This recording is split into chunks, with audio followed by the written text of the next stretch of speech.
Olá pessoal, eu sou o professor Robson Silva trazendo para você a resolução de mais uma questão da prova do Enem de 2023, primeira aplicação. Mas antes de a gente partir aí para a questão, deixa eu já te fazer aquele pedido maroto. Dá uma curtida aí no vídeo e se não tiver inscrito, peço para que se inscreva e marque o sininho para poder receber a notificação de cada vídeo aula que for colocado aqui no canal, beleza gente? Então, sem mais delongas, vamos para a nossa resolução. A questão 119 diz o seguinte: o manual de um automóvel alerta sobre os cuidados em relação à pressão do ar no interior dos pneus. Recomenda-se que a pressão seja verificada com os pneus frios, à temperatura ambiente. Um motorista desatento a essa informação realizou uma viagem longa sobre o asfalto quente e em seguida verificou que a pressão P0 no interior dos pneus não era a recomendada pelo fabricante. Na ocasião, a temperatura dos pneus era T0. Após um longo período em repouso, os pneus do carro atingiram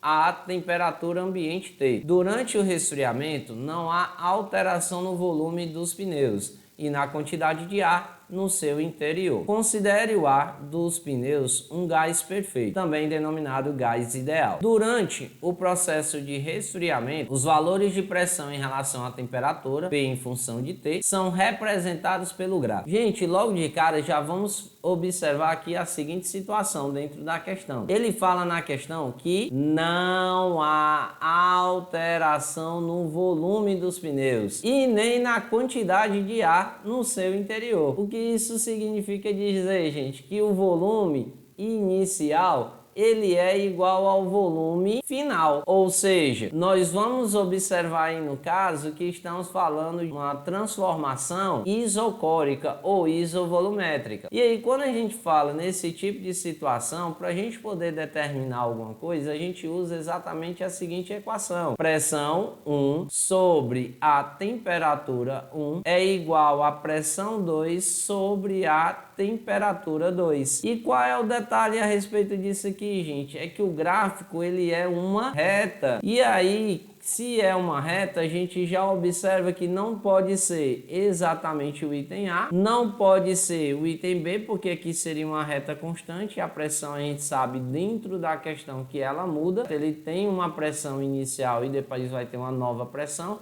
Olha, por que eu sei que vai ter uma nova pressão? Porque a temperatura ela muda. Ó. Nós tínhamos um T0 e agora vamos ter um T. Ou seja, nós tínhamos então que o T1 era T0 e o T2 ele vai passar a ser T, que significa que a temperatura mudou. Se a temperatura mudou, então naturalmente a gente vai ter que ter que a pressão também muda. Aí aqui no item C, beleza? Pressão e temperatura varia, no item D também. E o item E também isso acontece. Então, como tem que ser na forma de uma reta, então a gente também pode descartar exatamente o item C, ficando em dúvida apenas entre o item D e o item E. Mas aí, quando a gente analisa, pessoal, que ele estava rodando, a temperatura fica mais alta. Quando ele para, a temperatura diminui. Então, eu estou indo da temperatura menor para uma temperatura maior, que ocorre também no item D e no item E. Vixe, Robson, e agora? Mas aí a gente olha para cá, para a equação que eu anotei para vocês. Ó. A T1 ela vai ser maior do que a T2. Se a T1 é maior do que a T2, como pressão e temperatura são grandezas diretamente proporcionais,